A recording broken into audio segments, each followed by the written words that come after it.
بسم اللہ الرحمن الرحیم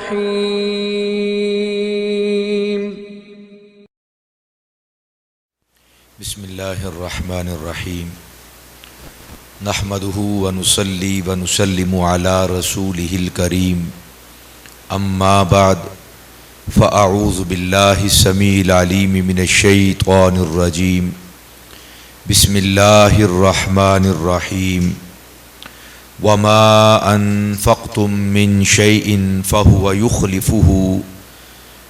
يخلفه وهو خير الرازقين آمنت بالله صدق الله مولانا العظيم إن الله وملائكته يصلون على النبي يا أيها الذين آمنوا صلوا عليه وسلموا تسليما الصلاة والسلام عليك يا سيدي يا رسول الله الصلاة والسلام عليك يا سيدي يا حبيب الله الصلاة والسلام عليك يا سيدي يا شفيع المذنبين وعلى آلك وأصحابك يا سيدي يا رحمة للعالمين۔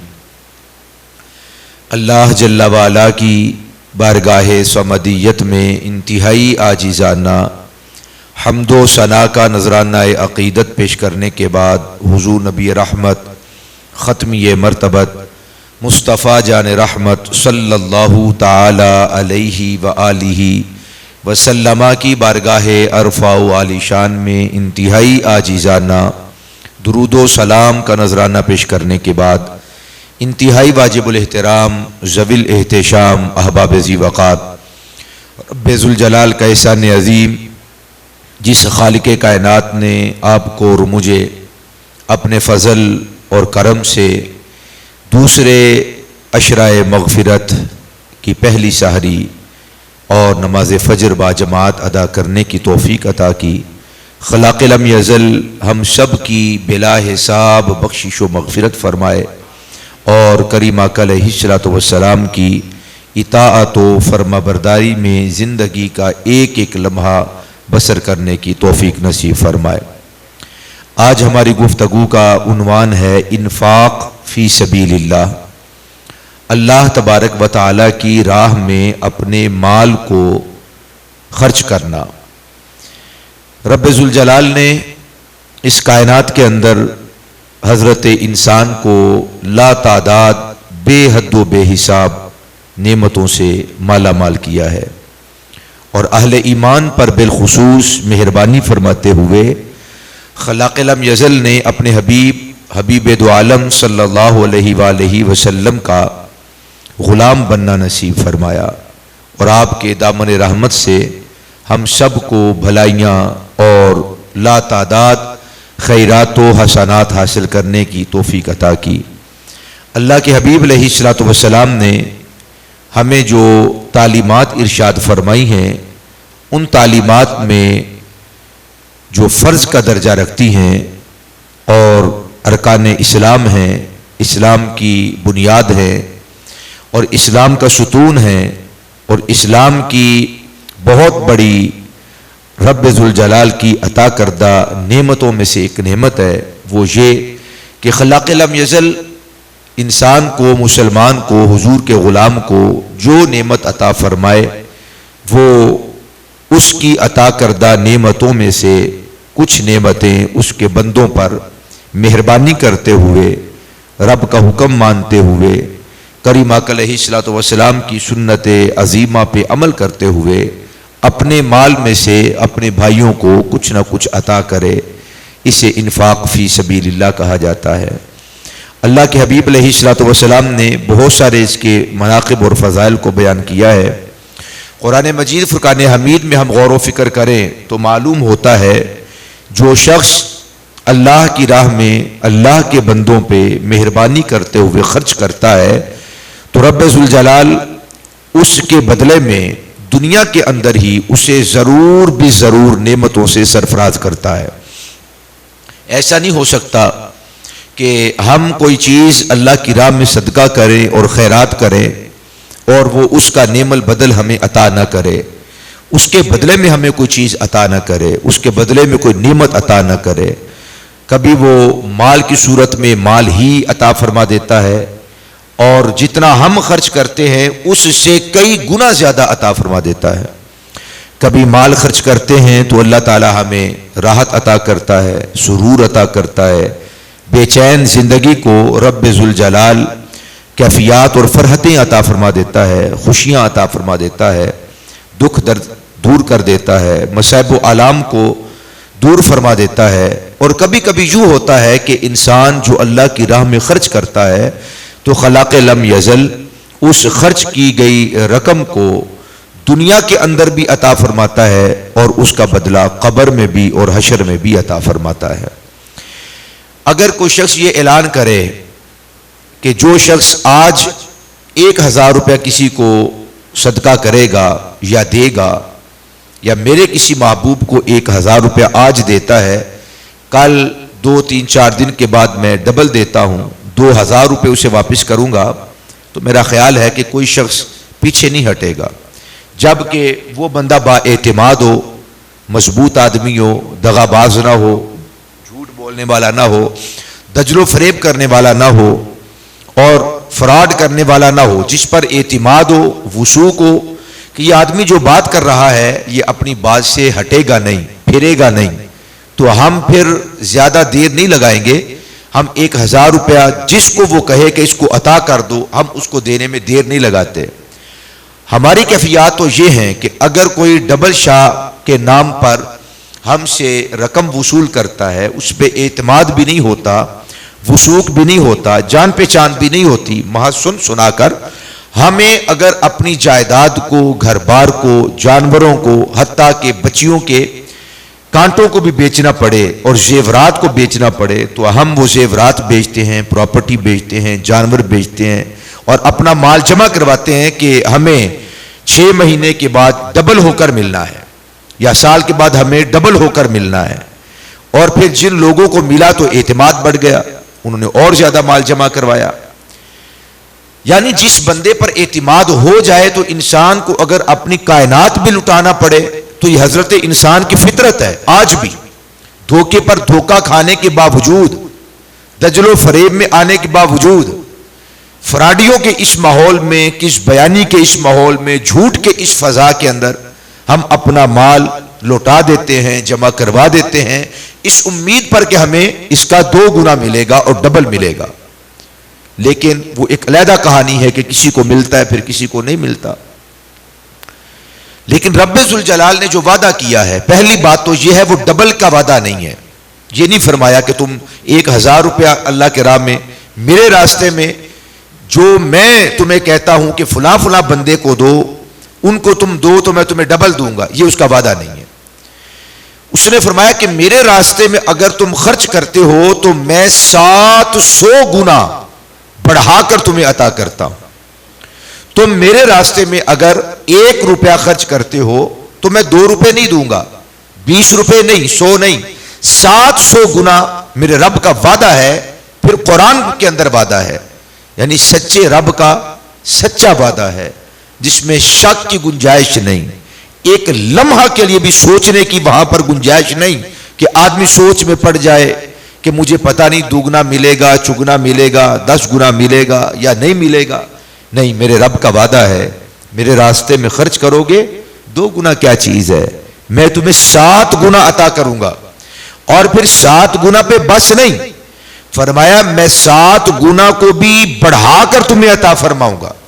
اب 7 گنا کو بڑھایا جائے تو یہ بڑی تعداد بن جاتی ہے، بڑی اماؤنٹ بن جاتی ہے۔ اور یہاں پر بھی بس نہیں، اللہ پاک فرماتا ہے میرے راستے میں عطا کرو گے تو میں بے حد و بے حساب تمہیں عطا فرما دوں۔ اب رب کا قرآن پڑھیے، مثل الذین ينفقون اموالهم فی سبیل اللہ کمثل حبۃ انبتت 7 سنابل فی کل سنبلۃ 100 حبۃ۔ رب ذوالجلال ارشاد فرماتا ہے مثال ان لوگوں کی جو خرچ کرتے ہیں اللہ کے راہ میں، غریب دیکھا، نادار دیکھا، مفلس کو دیکھا، کھانے کے لیے روٹی نہیں ہے تو روٹی دے دی، پینے کے لیے پانی نہیں ہے تو پانی اسے دے دیا، پہننے کے لیے لباس نہیں ہے تو اچھا لباس دے دیا، دوا دارو کی ضرورت ہے تو اس کی دوا دارو کی علاج معالجہ اس کا کروا دیا.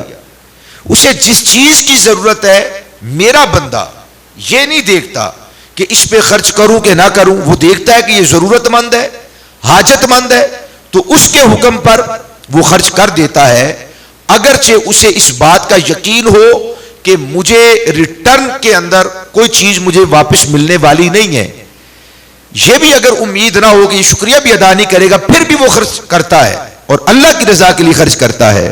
فرمایا ان لوگوں کی مثال ایسے ہے کمثل حبۃ, جیسا کہ ایک دانے کی مثال ہے, انبتت سبع سنابل, وہ دانا جب زمین کے اندر اسے بویا جاتا ہے, سبع سنابل, وہ 7 بالیاں نکالتا ہے, ایک دانے سے 7 بالیاں بن جاتی ہیں, اور ہر بالی کے اندر فی کل سنبلۃ 100 حبہ, ہر بالی کے اندر 100 دانے ہیں. دانا ایک بویا تھا کسان نے, اس سے 7 بالیاں نکلی, اور ہر بالی کے اندر 100 دانے. اللہ پاک فرماتا ہے کہ یہ مثال ہے ان لوگوں کی جو اللہ کے راستے کے اندر 1 روپیہ خرچ کرتا ہے تو رب ذوالجلال اس کے بدلے میں 700 گنا عطا فرماتا ہے. پھر ہم بعض اوقات دیکھتے ہیں, میں نے تو باقاعدہ اس کو بڑے غور و فکر کے ساتھ دیکھا, اور آپ کی تو زندگی گزری ہے یقیناً, میں نے ویسے زندگی میں 1-2 مرتبہ یہ دیکھا کہ ایک دانہ جب بویا جاتا ہے, جہاں پر وہ دانہ گرتا ہے تو وہاں سے بعض اوقات 7 بالیاں نکلتی ہیں, ایک پودا نکلتا ہے, بعض اوقات 2-3-4 پودے بھی نکلتے ہیں, اور ایک پودے پر 7 بالیاں ہوتی ہیں, بعض اوقات اس سے بھی زیادہ ہوتی ہیں, اس سے بھی زیادہ بالیاں ہوتی ہیں, کسی میں 8, کسی میں 9, کسی میں 10 بھی ہوتی ہیں, 11 تک میں نے خود گنی. تو رب ذوالجلال ارشاد فرماتے ہیں ایک دانے کے بدلے میں 7 بالیاں نکالتا ہوں, ہر بالی کے اندر 100 دانہ ہوتا ہے, تو ایک کے بدلے میں 700 دانے کسان کو عطا کرتا ہوں. اور یہاں پر بس نہیں, واللہ یضاعف لمن یشاء, اللہ پاک جس کے لیے چاہتا ہے اس کو دگنا کر دیتا ہے. 7 تو نکال لی, 7 کا 2 گنا کیا ہے کہ وہ 14 ہو, 700 دانے, واللہ یضاعف لمن یشاء 1400 دانے, یعنی جس کے لیے اللہ تعالیٰ چاہتا ہے 700 دانے تو نکالتا ہے, مگر جس کے لیے چاہتا ہے وہ 1400 بھی نکال دیتا ہے. دانے کتنے بوئے تھے؟ 1. اب وہ یہ نہیں فرماتا کہ 1 کے بدلے میں مجھے 1000 روپیہ واپس کرو, 400 تمہارے 1000 میرا, وہ یہ بھی نہیں فرماتا کہ آدھے آدھے کر لو, 700 تمہارے 700 میرے نام پہ خرچ کرو. ایک دانہ بویا تھا, نکلے کتنے؟ 1400 نکلے. 700 بھی اگر ہم غور و فکر کریں تو یہ تھوڑی فرمایا اللہ تعالیٰ نے کہ 350 تم رکھ لو, 350 اللہ کے راستے میں خیرات کر دو. 1 من نکلی ہے تو آدھا من تم رکھ لو, آدھا من خیرات کر دو. نہیں, اللہ پاک نے یہ ارشاد نہیں فرمایا. اس کے احکام پھر بیان فرمائے کہ بعض کی صورت میں وہ عشر بنتا ہے اور بعض کسانوں پر خمس بنتا ہے. آج کل چونکہ ہمارے ہاں عموماً تقریباً پانی اپنا ہوتا ہے تو وہ خمس بنے گا, 20واں حصہ, یعنی 100 روپے اگر اللہ تعالیٰ عطا فرماتا ہے تو اس میں سے 5 روپے اللہ تعالیٰ کے راستے میں خرچ کرنے. اگر وہ بارانی زمین ہے یا زمین کی ہی پانی کے ساتھ وہ فصل کو اگاتی ہے, پھر عشر ہے. عشر کے اندر کتنا ہے؟ وہ 100 روپے اگر اس نے عطا کیا ہے تو اس میں سے 10 روپے خیرات کرنے. پانی مول ہے تو 5 روپے, اگر پانی بارش کا ہے, زمین کا ہے, نہری پانی ہے اور اس کے اوپر بھی قیمت نہیں دینی پڑتی جن مقامات پر, تو پھر وہاں پر عشر ہے. 100 اس نے دیا ہے تو اس میں سے اللہ پاک فرماتا ہے کہ 10 روپے میری راستے میں عطا کرو. اسی طرح دیگر مال ہے, یہ تو فصل کا حال تھا, وہ مال عطا فرماتا ہے تو اس میں سے 100 روپے میں ہم سے 2.5 روپے لیتا ہے, آدھے نہیں لیتا, 50 روپے نہیں, 40 روپے نہیں. پہلی امتوں پر 40 روپے تھے, اس امت پہ فقط 2.5 روپے 100 روپے کے پیچھے. اگر بندہ پھر بھی کہتا ہے میں نے کمایا ہے, محنت میں نے کی ہے, خون پسینہ میں نے ایک کیا ہے, میں نے بڑی مشقتیں برداشت کی ہے, میری محنت ہے, میں نے دماغ لڑایا ہے, میں نے کاروبار کیا ہے, میں نے اپنے کاروبار کو پروان چڑھایا ہے, یہ اتنا جو کاروبار پھیل گیا ہے یہ ایسے نہیں پھیل گیا, یہ میری محنت ہے, مشقت ہے, ریاست ہے. بندہ یہ سوچتا ہے, یہ خیال کرتا ہے, جبکہ حقیقت یہ ہے کہ یہ رب ذوالجلال کا عطا فرمایا ہوا مال ہے, یہ اس کی عطا کردہ نعمتیں ہیں. آج دنیا کے اندر بہت ساری بیمہ کے نام پر کمپنیاں موجود ہیں، بہت ساری تکافل کے نام پر کمپنیاں موجود ہیں. آپ ان کو مال جمع کرواتے ہیں تو وہ آپ سے وعدہ کرتے ہیں کہ آپ کے فوت ہونے کے بعد اتنا گنا بڑھا کر ہم آپ کے ورثاء کو دیں گے، مرنے کے بعد. اور میرے رب کا نظام کیا ہے؟ اب بیمہ کے نام پر، انشورنس کے نام پر، تکافل کے نام پر دنیا کے اندر ہزاروں کمپنیاں موجود ہیں، مگر کوئی ایک کمپنی ایسی ہے پوری دنیا کے اندر جس کا سسٹم، جس کا نظام رب ذوالجلال کے نظام جیسا ہو؟ تو جواب آئے گا نہیں. ہر بیمہ کمپنی ایک مخصوص رقم مرنے کے بعد دیتی ہے. میرا رب مرنے کا انتظار نہیں کرتا. خلاق لم یزل کے راستے میں جو بندہ مال جمع کرواتا ہے، اللہ سبحانہ و تعالی زندگی کے اندر اسے عطا فرماتا ہے، قبر میں بھی عطا فرماتا ہے، اور فیض اتنا عام ہے کہ حشر کے میدان میں بھی اللہ تبارک و تعالی وہ جو اس نے خیرات کیا تھا، خرچ کیا تھا، اس کا نعم البدل آخرت کے اندر بھی عطا فرماتا رہتا ہے. یہ اللہ تعالیٰ کا نظام اور اس کا سسٹم ہے. مگر آج کے اس پرفتن دور میں ہم غور و فکر کریں، ہم فراڈیوں پر تو اعتماد کرتے ہیں، اس پر اعتماد کرنے کے لیے تیار نہیں ہیں.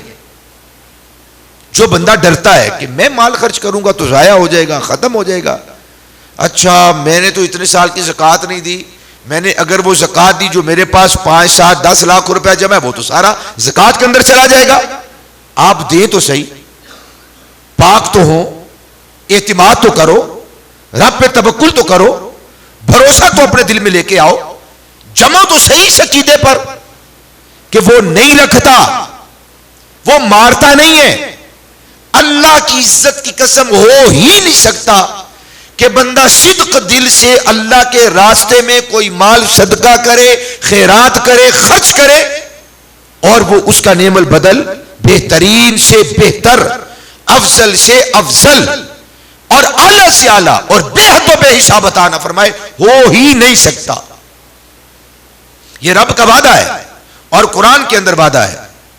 بلکہ رب ذوالجلال تو ارشاد فرماتا ہے کہ یہ جو مال انسان خرچ کرتا ہے در حقیقت دنیا میں تو اسے نعم البدل عطا فرماتا ہے، بیمہ کمپنیوں کی طرح نہیں کہ وہاں پہ مخصوص شرائط ہیں اور پتہ نہیں کتنے پاپڑ بیلنے پڑتے ہیں، پھر اس کے اندر بھی ناجائز، جائز اور ناجائز، حلال اور حرام ساری چیزیں وہاں پر شامل.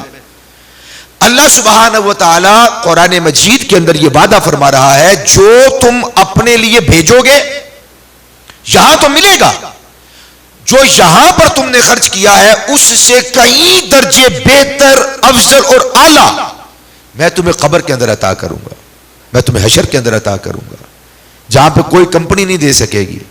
بیمہ کمپنی بھی ورثاء کو دیتی ہے، ٹھیک ہے، بیمہ کمپنیاں، انشورنس کمپنیاں، تکافل کے نام پہ کمپنیاں زندہ لوگوں کو، ورثاء کو، ان کو مال دیتی ہیں. مرنے والے کو کیا فائدہ؟ کیا کبھی کسی نے بیمہ کرتے ہوئے یہ کہا ہو کہ آپ کے مرنے کے بعد ہم آپ کو قبر کے اندر اس کا فائدہ پہنچائیں گے؟ جواب آئے گا ندارت، ہو ہی نہیں سکتا. قبر تک وہاں ان کی رسائی نہیں ہے، رسائی تو اسی کی ہے جو سلطان ہے، رسائی وہاں تک رسائی تو اسی کی ہے جو بادشاہ ہے، جو ملک ہے. اور رب ذوالجلال کی ذات تو ملک الملوک ہے، وہ رب الارباب ہے، اس سے بڑا تو کوئی بادشاہ ہی نہیں ہے، سب اسی کے بادشاہ بنائے ہوئے ہیں. اور اس کی سلطنت، اس کی حکومت، اس کا اختیار، اس کا اقتدار، اس کی طاقت قبر کے اندر بھی چلتی ہے جیسے قبر کے اوپر چلتی ہے. اس لیے اس نے فرمایا وَمَا تُقَدِّمُوا لِأَنفُسِكُمْ مِنْ خَيْرٍ تَجِدُوهُ عِنْدَ اللَّهِ، مِنْ خَيْرٍ تَجِدُوهُ عِنْدَ اللَّهِ، اللہ تبارک و تعالی کے ہاں تم اسے زندگی کے اندر جو خرچ کرتے ہو کہیں درجے اسے افضل والا پاؤ گے.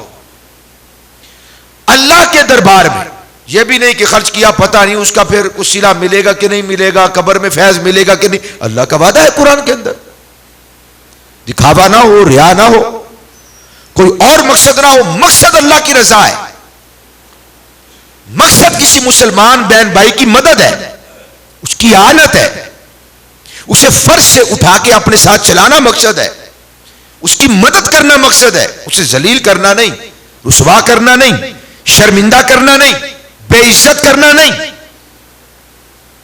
اور یہ خیال کرنا نہیں کہ میں اسے پال رہا ہوں۔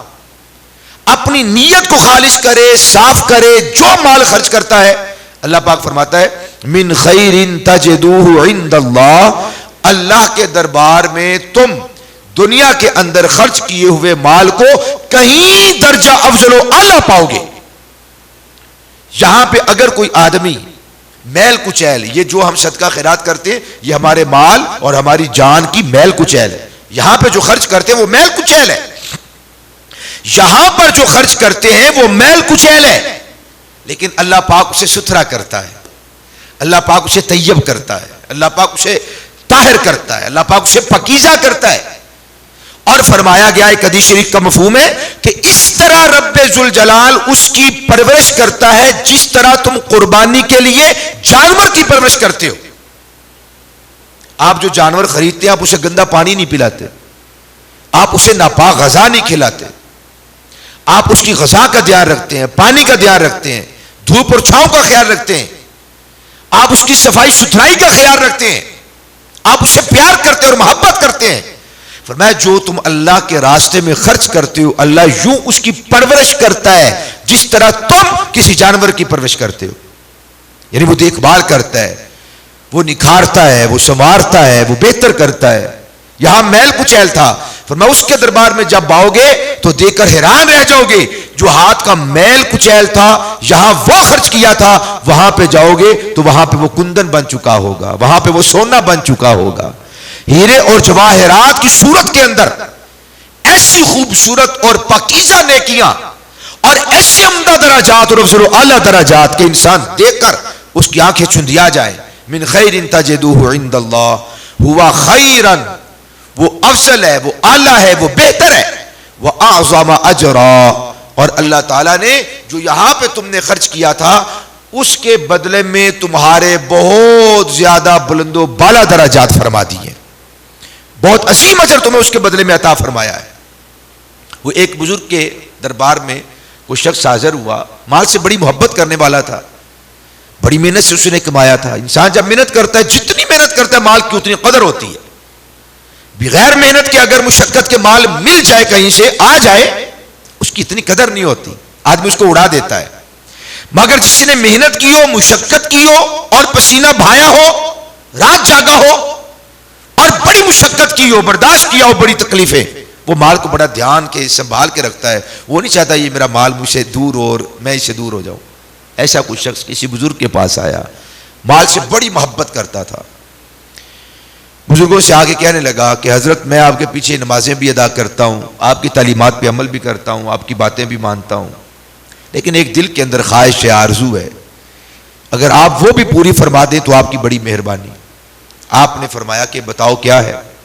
کہ اللہ پاک قرآن میں فرماتا ہے کہ جو مسئلہ تمہیں معلوم کرنا ہو اہل علم سے پوچھا جائے، تو آپ اہل علم میں اہل ذکر ہیں، تو آپ سے نہیں پوچھوں گا تو کس سے پوچھوں گا؟ آپ نے فرمایا میاں بتاؤ کیا چاہتے ہو؟ انہوں نے کہا جی میں یہ چاہتا ہوں کہ بڑی محنت، ریاضت، مشقت، بڑے مصائب تکالیف کو برداشت کر کے دکھ پہ دکھ اٹھا کے میں نے مال کمایا ہے، میں نہیں چاہتا کہ میں مر جاؤں یہ میرا مال پیچھے رہ جائے۔ کوئی ایسا وظیفہ بتائیں، کوئی ایسا طریقہ بتائیں، کوئی ایسا کام بتائیں، کوئی ایسا مجھے وظیفہ اور کوئی ایسا ورد بتا دے کہ میں جاؤں قبر کے اندر، یہ میرا مال میری قبر میں جائے، صرف قبر میں نہ جائے، قبر میں بھی جائے اور مجھے فائدہ بھی پہنچائے۔ کیا کوئی ایسا وظیفہ ہے؟ تو وہ بزرگ مسکرائے، فرمایا ہاں ایک طریقہ ہے، سارا مال جائے گا؟ آپ نے فرمایا ہاں تیرا سارا مال تیرے ساتھ جائے گا۔ جی وہاں فائدہ بھی دے گا؟ فرمایا بالکل، پیسے تمہیں فائدہ دے گا، وہ مال، وہ دولت، وہ درہم، وہ دینار، پیسہ جو بھی تم نے اکٹھا کر رکھا ہے وہ تمہیں فائدہ بھی دے گا قبر کے اندر۔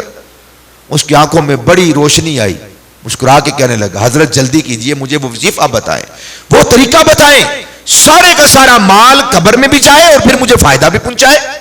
آپ نے فرمایا اللہ کے بندے اگر تو چاہتا ہے کہ جو تو نے بڑی محنت مشقت کے ساتھ مال کمایا ہے وہ تیرے ساتھ جائے تو پھر اللہ کے بندوں پہ سارا مال خرچ کر دے۔ اللہ کے بندوں پہ سارا مال خرچ کر دے. جو خرچ کرے گا, جو خرچ کرے گا وہ قبر میں بھی جائے گا, تجھے فائدہ بھی پہنچائے گا. اور یاد رکھ, اگر تو نے خرچ نہ کیا یہ قبر میں تو جائے گا, فائدہ نہیں, تجھے نقصان پہنچائے گا. اس نے کہا جی وہ کیسے؟ پھر میں کہا تو نے قرآن نہیں پڑھا؟ یوم یحما علیہا فی نار جہنم فتقوی بہا جباہہم وجنوبہم وظہورہم ھذا ما کنزتم لانفسکم فذوقوا ما کنتم تکنزون. اللہ پاک فرماتا ہے کہ قیامت والے دن رب ذوالجلال اس مال کو جسے بندہ سنبھال کے رکھتا تھا, بڑا سنبھال کے رکھتا تھا, اس مال کو اللہ سبحانہ و تعالی جہنم کی آگ پہ تپائے گا, گرم کرے گا. پھر ان کی پیشانیوں کو داغا جائے گا اس مال کے ذریعے سے. اگرچہ آج یہ کاغذ کا مال ہے, میرا رب چاہے تو دنیا کی آگ تو کیا, اس کاغذ کو جہنم کی آگ بھی نہ جلائے, اور نہ جلائے پھر یہ آگے انسان کو جلائے اور تپائے. فرمایا ان کی پیشانیوں کو داغا جائے گا, ان کی کروٹوں کو داغا جائے گا, ان کی پشت کو داغا جائے گا, کمرے داغی جائیں گے. فَذُوقُوا مَا كُنْتُمْ تَكْنِزُونَ, انہیں کہا جائے گا چکھو جہنم کا عذاب جو تم دنیا کے اندر مال کو جمع کر کے اور اکٹھا کر کے اپنے پاس رکھتے تھے. اس نے کہا حضرت بڑا ہلکا ہوا ہوں, میں نہیں چاہتا کہ یہ میرے لیے وبال جان بن جائے, آپ گواہ ہو جائیں. جو میری ملکیت میں میرے رب نے مجھے عطا کیا ہے وہ سارے کا سارا مال میں نے اس کے بندوں پہ لٹا دیا ہے, تاکہ جو میں اللہ کے راستے میں خرچ کروں وہ میرے ساتھ قبر میں جائے, مجھے فائدہ پہنچائے. یہ اس کا وعدہ ہے. رب ذوالجلال قرآن مجید میں ارشاد فرماتا ہے وَمَا أَنفَقْتُم مِّن شَيْءٍ فَهُوَ يُخْلِفُهُ وَهُوَ خَيْرُ الرَّازِقِينَ. فرمایا جو تم خرچ کرتے ہو, جو ہم نے تمہیں دیا اس میں سے جو کچھ تم خرچ کرتے ہو کیا ہوتا ہے؟ فَهُوَ يُخْلِفُهُ. یہ نہ سوچنا کہ بس وہ قبر میں جا کے اللہ یعوذ باللہ تعالی, کچھ لوگ اسے ہلکا لیتے ہیں, او قبر میں جانا ہے تو پھر دیکھی جائے گی. نہ میرے بھائی, ایسی سوچ بھی نہ پیدا کرنا. میرا رب قبر میں بھی راحت دیتا ہے, حشر میں بھی راحت دیتا ہے, اور اس دنیا میں ہو ہی نہیں سکتا کہ بندہ, میں نے پہلے عرض کیا کہ یہاں پہ خرچ کرے وہ یہاں پہ نہ ادا کرے اور اسے چھوڑ دے قیامت کے دن پر, اور ڈال کے رکھ دے اسے قبر کے دن پر. قبر میں آئے گا تو جزا دوں گا, پہلے نہیں دیتا. یہ دنیا والوں کی, دنیا داروں کی کمپنیاں ہیں, یہ ان کا اصول ہے, یہ ان کے ضابطے ہیں. میرے رب کے نزدیک یہ ضابطہ نہیں ہے. جو خرچ کیا جاتا ہے میرا رب دنیا کے اندر اس کا خلیفہ بناتا ہے. فرمایا وَمَا أَنفَقْتُم مِّن شَيْءٍ, جو تم خرچ کرتے ہو فَهُوَ يُخْلِفُهُ, پس رب ذوالجلال خرچ کیے ہوئے کا خلیفہ بنا دیتا ہے. جو تم نکالتے ہو اس کا نائب آ جاتا ہے, وہ جگہ خالی نہیں رہتی. 100 اگر گڈیاں گھر میں رکھی ہوئی ہیں, ایک اٹھا کے خیرات کر دی, ہو نہیں سکتا کہ یہ خالی رہے. کر کے تو دیکھیں, ہو نہیں سکتا کہ یہ خالی رہے. ایک تو جوڑی کا مال اللہ کے راستے میں خرچ کیا, ہو نہیں سکتا کہ یہ بھرے نہیں اور یہ خالی رہے. فَهُوَ يُخْلِفُ فَهُوَ يُخْلِفُ فَهُوَ يُخْلِفُ. اللہ فرماتا ہے میں اس کا خلیفہ بنا دیتا ہوں, نائب بنا دیتا ہوں. وَهُوَ خَيْرُ الرَّازِقِينَ. فرمایا ایمان والو مجھ پہ اعتماد کرو, میں بہترین رزق عطا فرمانے والا ہوں. رب ذوالجلال کے حضور دعا کرتے ہیں خلاق لم یزل ہم سب کو صدق دل سے خوش ہو کر اس کے بندوں پہ مال خیرات کرنے کی توفیق عطا فرمائے. صدقات, زکوٰۃ, خیرات, عطیات ہمیں دل کھول کر ادا کرنے اور صحیح معنوں میں پورا حساب کر کے ادا کرنے کی توفیق. آدمی 3-4 دن کا سفر کرنے کے بعد منزل مقصود پہ پہنچتا ہے تو میزبان روزہ دار ہوتا ہے. اس سے پوچھتا ہے آپ نے روزہ رکھا ہوا ہے؟ وہ بولتا ہے نہیں. تو کیا اس کی خدمت کرنا جائز ہے یا نہیں؟ جی اگر مہمان آئے اور واقعی وہ شرعی مسافر ہے تو شرعی مسافر پہ اللہ پاک نے رخصت عطا فرمائی ہے. فَعِدَّةٌ مِّنْ أَيَّامٍ أُخَرَ. اللہ پاک ارشاد فرماتا ہے اگر آپ بیمار ہیں یا آپ سفر کی حالت میں ہیں تو آپ روزہ کو مؤخر کر دیں. تو اس صورت کے اندر میزبان اپنے اس مہمان کی مہمان نوازی کرے گا، اسے کھلائے گا، اسے پلائے گا، چونکہ اللہ پاک نے رخصت دی ہے اور اس نے رخصت پہ عمل کیا ہے، بلکہ احادیث سے ثابت ہے کہ رخصت پہ عمل کرنا زیادہ افضل و اعلیٰ ہے۔ تو اسے کھلائیں گے، پلائیں گے، جو بھی اس کی ضروریات ہے، اگر واقعی وہ مسافر ہے، شرعی مسافر ہے، تو پھر ضرور اس کی خدمت کرنی چاہیے۔ تراویحوں کے حوالے سے سوال ہے کہ تراویحیں جو ہیں وہ 20 پڑھنی چاہیے یا 8 پڑھنی چاہیے؟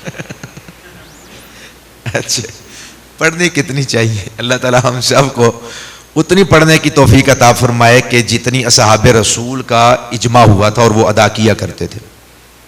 نبی اکرم صلی اللہ علیہ وآلہ وسلم سے کوئی ایک حدیث ایسی منقول نہیں کہ جس کے اندر نماز تراویح کی تعداد 8 بتلائی گئی ہو، ایسا نہیں ہے، بلکہ اصحاب رسول اور چاروں فقہا، امام اعظم ابو حنیفہ، امام مالک، امام شافعی، امام احمد بن حنبل، جو اہل سنت کے امام ہیں، چاروں ائمہ اربع اور فقہا، ان چاروں کے نزدیک 20 تراویحیں ہیں، اور یہ کرونا سے پہلے تک پورے عرب کے اندر 20 تعداد کے حساب کے ساتھ وہ تراویح ادا کی جاتی تھی، اور اس کے اوپر شاہد ہے کسی ایک امام کا ایسا قول نہیں ہے کہ اسے کم کر لیں، 8 کر لیں یا 12 کر لیں، سوائے غیر مقلدین کے جو معاذ اللہ فقہ کو نہیں مانتے اور ائمہ کی تحقیقات کو نہیں مانتے۔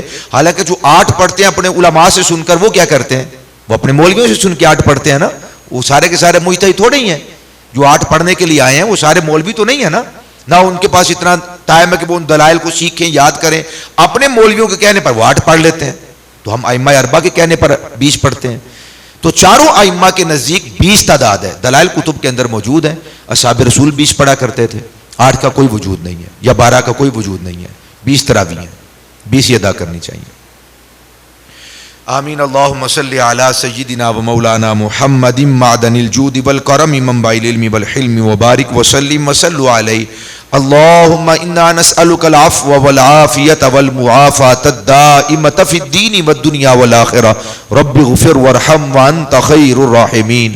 سمعنا واطعنا غفرانک ربنا والیک المصیر۔ یا الہ العالمین، یا ارحم الراحمین، بخششوں والا، مغفرت والا، اے میرے مالک، یہ عشرہ مبارک کا آغاز ہو چکا ہے، اپنے حبیب مکرم صلی اللہ علیہ وسلم کی زلف عنبری کا واسطہ، یا الہ العالمین، ہم گناہگاروں کی، سیاہکاروں کی بلا حساب بخشش و مغفرت فرما۔ یا الہ العالمین، ہمارے دل سے ہر قسم کے میل کچیل کو دور فرما۔ یا الہ العالمین، اپنی محبت کا آئینہ بنا۔ یا الہ العالمین، اپنی محبت کا آئینہ بنا، اپنی معرفت نصیب فرما۔ اے اللہ، اپنی معرفت نصیب فرما، اپنی خشیت نصیب فرما۔ یا الہ العالمین، اپنے لیے بندگی کی توفیق نصیب فرما۔ یا الہ العالمین، دکھلاوے سے، ریا سے ہمیشہ ہم سب کو محفوظ فرما۔ اے میرے مالک، ہم سب کے پیاروں کی بخشش و مغفرت فرما۔ اے اللہ، ہمارے فوشدگان کی بخشش و مغفرت فرما، سب کے درجات کو بلند فرما۔ یا الہ العالمین، حاضرین میں جتنے دوست احباب عزیز و اقارب موجود ہیں، اے میرے مالک، ہم سب کے پیاروں کی بخشش و مغفرت فرما۔ انٹرنیٹ کے ذریعے سے جتنے ہماری بہنیں اور جتنے ہمارے بھائی سماعت کر رہے ہیں، یا الہ العالمین، سب کے پیاروں کی، حضور کے ہر غلام کی بخشش و مغفرت فرما۔ یا الہ العالمین، سب کی قبروں کو تا حد نگاہ کشادہ فرما۔ مخدومہ کائنات حضرت سیدتنا فاطمہ الزہراء سلام اللہ تعالی علیہا کی چادر تطہیر کا صدقہ ہماری بیٹیوں کو، ہماری بہنوں کو، ہماری ماؤں کو، ہماری ازواج کو، اے میرے مالک، حجاب نصیب فرما، پردے کی توفیقات نصیب فرما۔ یا الہ العالمین، حبیب مکرم صلی اللہ علیہ وآلہ وسلم کا صدقہ، حضور کی شفاعت ہم سب کے حق میں قبول و منظور فرما۔ اے اللہ، امت مسلمہ پہ رحم و کرم فرما، امت مظلومہ پہ رحم و کرم فرما، امت مرحومہ پہ فضل و احسان فرما۔ غزہ و فلسطین سے لے کر برما و کشمیر تک کریم آقا علیہ السلام کے ہر غلام کی بخشش و مغفرت فرما، اہل علاقہ کی بخشش و مغفرت فرما۔ یا الہ العالمین، ہم سب کو غیب سے ہماری مدد فرما، اعانت فرما، نصرت فرما، حلال رزق کی وسعتیں نصیب فرما۔ اے اللہ، ہم سب کو ہمیشہ حرام لقمے سے محفوظ فرما، مقروضوں کو قرضے سے، بیماروں کو بیماری سے خلاصی عطا فرما۔ یا الہ العالمین، اپنے حبیب مکرم کا صدقہ ہمارے دلوں کو طمانینت اور سکون کی دولت سے مالا مال فرما۔ اس مسجد کو آباد فرما، آباد کرنے والوں کو آباد فرما۔ اس مسجد کی جس بھی انداز میں خدمت کرنے والے خدام ہیں، یا الہ العالمین سب کی مسائی جمیلہ، سب کی خدمات دینیہ یا الہ العالمین قبول و منظور فرما۔ یا الہ العالمین اپنے حبیب مکرم کا صدقہ ساری زندگی حضور سے وفا کرنے کی توفیق نصیب فرما۔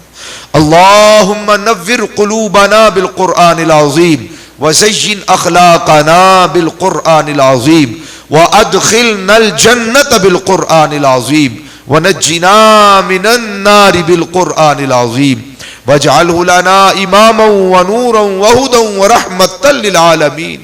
اللهم اشفنا يا شافي الامراض، فصلى الله تعالى على خير خلقه سيدنا ومولانا محمد وعلى آله واصحابه اجمعين برحمتك يا ارحم الراحمين۔